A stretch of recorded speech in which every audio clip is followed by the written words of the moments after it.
Sì, sono io. Come sei? Ma che cosa dici? Io vengo apposta da Roma e tu non puoi. I pacchi li sai anche tu. Guarda che io non ho nessuna voglia di scherzare e neanche di perdere tempo.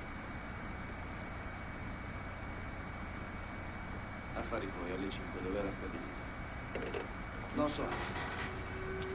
Te dico che non so altro. Poi fai quel che volete, ma ste robe no. Non le so e non le voglio sapere.